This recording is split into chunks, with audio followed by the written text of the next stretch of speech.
lot of questions, but I have some questions. Let's hear it. So you have questions about... So give me a little bit of background on you. On me, well... so I have context. Right, yeah. My business is like a little bit around like 2 years old. Okay. Right? But I've been in and around the business for like over 10 years. Okay. Right? And you're based in Costa Rica? Yeah. What's the market like in Costa Rica for car detailing?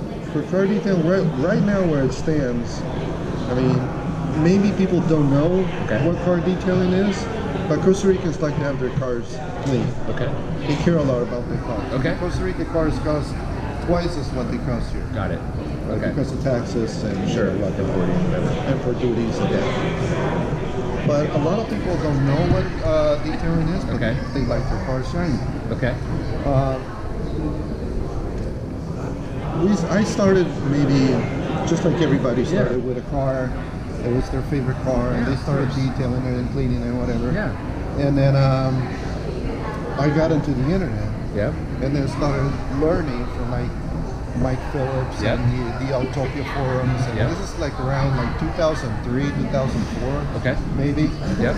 I had an old 65 Mustang. That I cleaned and kind of it was. You wanted it shiny. It was a beater. Yeah. I mean, if all honest, my first car was a '94 Volvo. It was a 6-cylinder beater, but it was. But it was your baby. It was my shiny turd. So I loved it. Yeah. So, back then you could, you had like the turtle wax and the color magic, and that's all you had. Right. And then all of a sudden, I get into I go to one of those big box stores, and they have like this kit. It says McGuire's. Oh, cool! I've seen this on the magazines. Right. It was a sickness. That's when the whole thing started. This is like it is a sickness. Yeah. It really is. And then I got into the internet. I'm like, oh my god, what is this? Yeah. This is crazy. Yeah. And how long ago is what year is this, or how long? This is like 2003, 2004. Oh wow, early. Yeah. And then. And you've lived in Costa Rica your whole life? Yeah. Wow. You barely have an accent. That's maybe I'm ignorant to what Costa Rica is really like, but. Yeah. And then I started to really get into it. There were you couldn't get anything. Right. So the odd trip to here to the States, you got like a bottle of something. Right. And you took it down. Right. Yeah. Then all of a sudden I'm at a car show, and I see these guys from the Castro Oil distributor. They had some McGuire's cars they were showing. Like, oh my god, they're gonna sell McGuire's here. So I went and talked to him, and I got to meet the guy who was the manager at the time. Like, he tells me, how come you know so much about this stuff? I'm like, I don't know, So I started my quote unquote, because I had a job. So I started detailing on the side.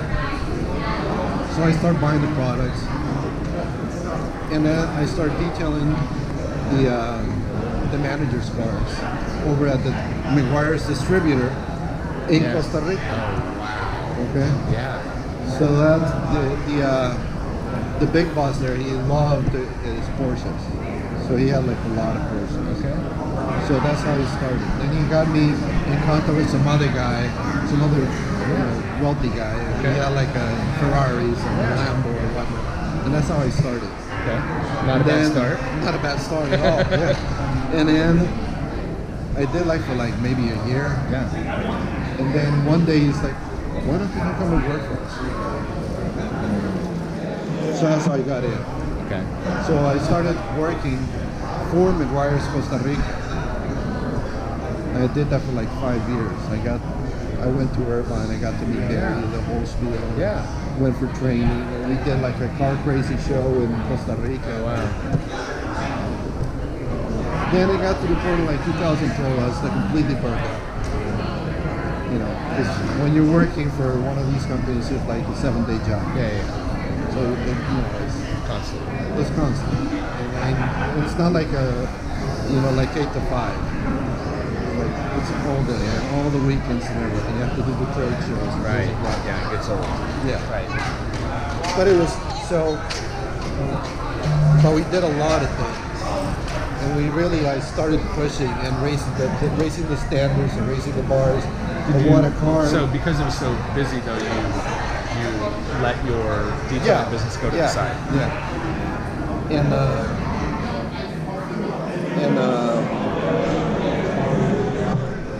And then, I mean, because of the way your cars are structured, you have to do like the car shows and detail clinics and this and whatnot. So we started networking with different like local car clubs. So the standards for a car, they started coming up. Okay. So we kind of like opened the floodgates for like everybody. And that period where I left that job and then came back, the whole thing exploded. So that's when you could, there's like people talking about detailing, people talking about coatings. Because when I left in 2012, coatings, even here in the States, were just starting. Right. And when I came out, it's like people talking about coatings, people talking about like... So that's good. Yeah. That's a good thing. Yeah. So where are you at now? Right now I'm trying to run a business. Cool. You're okay.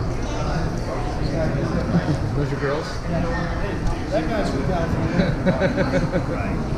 Fortunately or unfortunately? I said fortunately or unfortunately?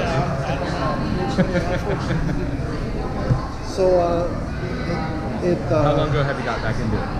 About a year and a half, 2 years. Okay. But it's so different from like when you're doing it as a side business, or when you're working for a manufacturer, to like running your own business, and trying to put food on the table. 100%.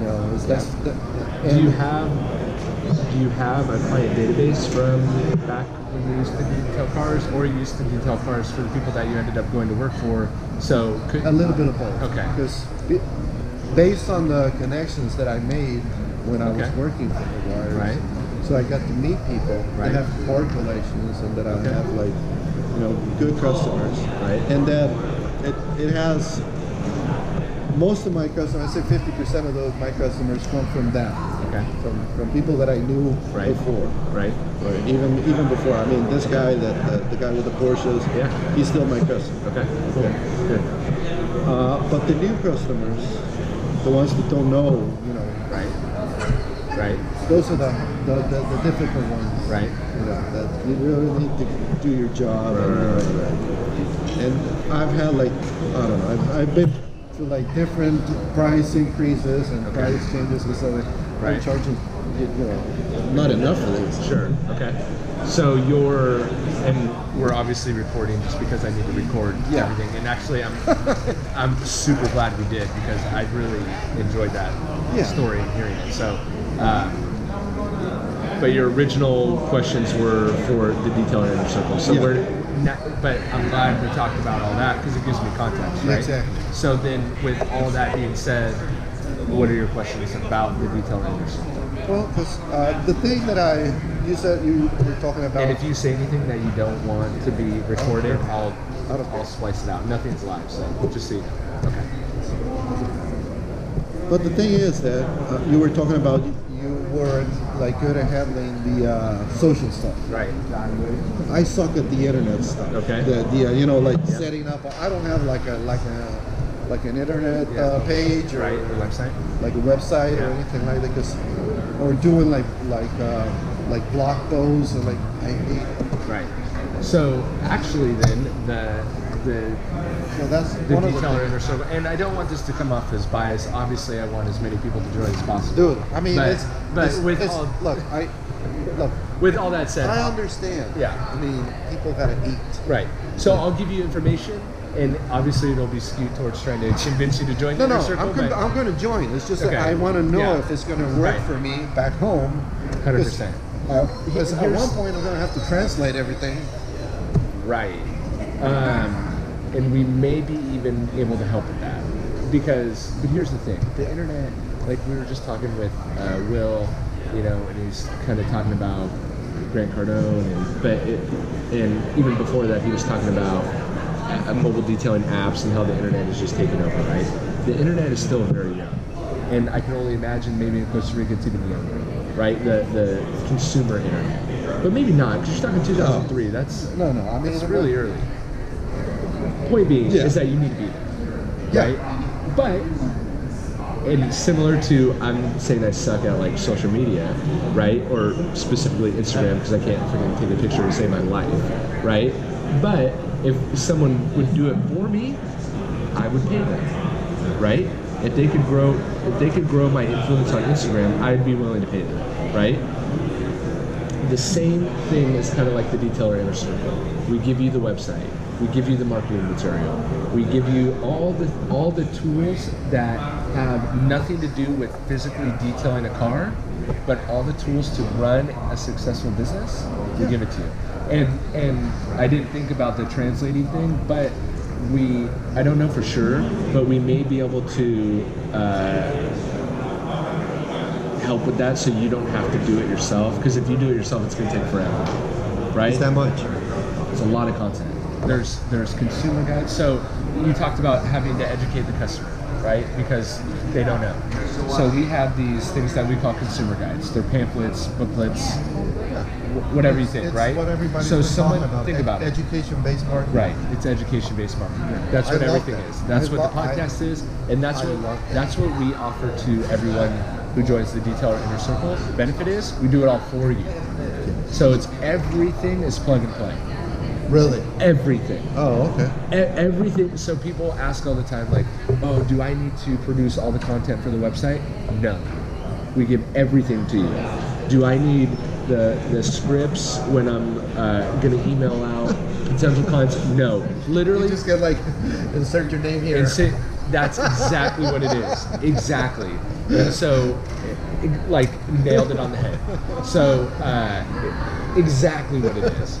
So we have these consumer guides that, you know, for a customer that may land on your website or may call you and say, hey, you know, I'm hearing all this stuff about coatings and waxes and sealants. I don't know what the frig is going on, you know, and instead of you spending 30 minutes or an hour on the phone or in person educating them on the differences, we have a consumer guide for that. So you can say, hey, download this on my website. And it's free, everything you need is there, and with that, but in order for them to get it, what they have to do is give you their name and email. Like that thing with Pete that bombards you with Pete, like them. And the crazy thing is, so exactly how we operate the Detailer Inner Circle is what you get, and you can. I mean, sometimes it's a little much. It's yeah. You know, just I don't know if it has come across or not, but at one point I got to a point where it's like, all right, Pete, then. Yeah, you know, I'm good. I got the gist. Yeah, of it. I got it. I agree. But for some people that are on the fence, it's that little extra push. I understand what you're saying, but so the point is that is what the Detailer Inner Circle is. We give you the tools to not only go after past clients, current clients, potential clients, and we give you all those tools to do. I probably know how to do. I mean, if I probably sit down 100% and do it, 100%. I can probably do it. It's just that, you know, if I'm not outside working, you're not making money. That, and when I get home, I don't want anything to do. So it's a done for you program, you know. Right? So, I mean, it's plug and play. It's the thing when I get home, I try to, you know, like maybe like check the Facebook or the Instagram, see what's going on. Maybe, you know, I try to catching up. Yep. Because my Facebook page is, you know, I have a ton of friends, but I don't follow anybody. Right. Right. I just follow like detailing stuff. Right. Yeah. Yep. So. And the gist of it is that it's a done for you, it's a done for you program. Yeah. You know, it's literally as simple as fill your name in here. What's your price if you want to put your prices on your website?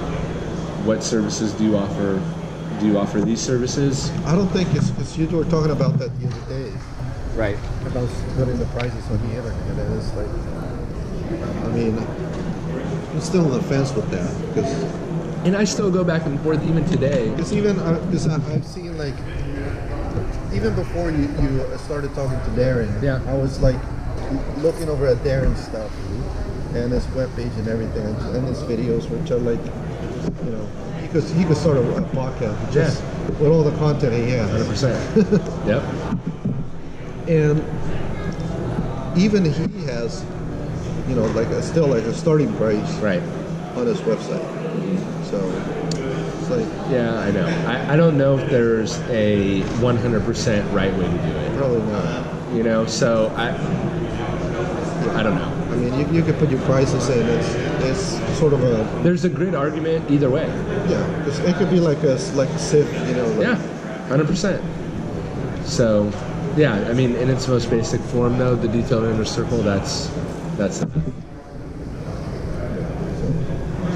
How can people, how about, since we're recording, we might as well have it, because I may end up putting this out as a podcast. So, if people are in Costa Rica, right, and they want to network with you, they want to find you, they want to talk to you, they want to give you advice. EcoShine Costa Rica. Okay, and what's your full name?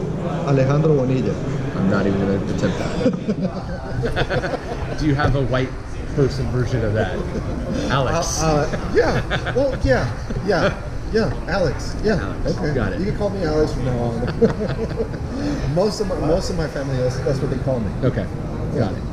Well, I appreciate you taking the time and doing that. And so yeah. I'm gonna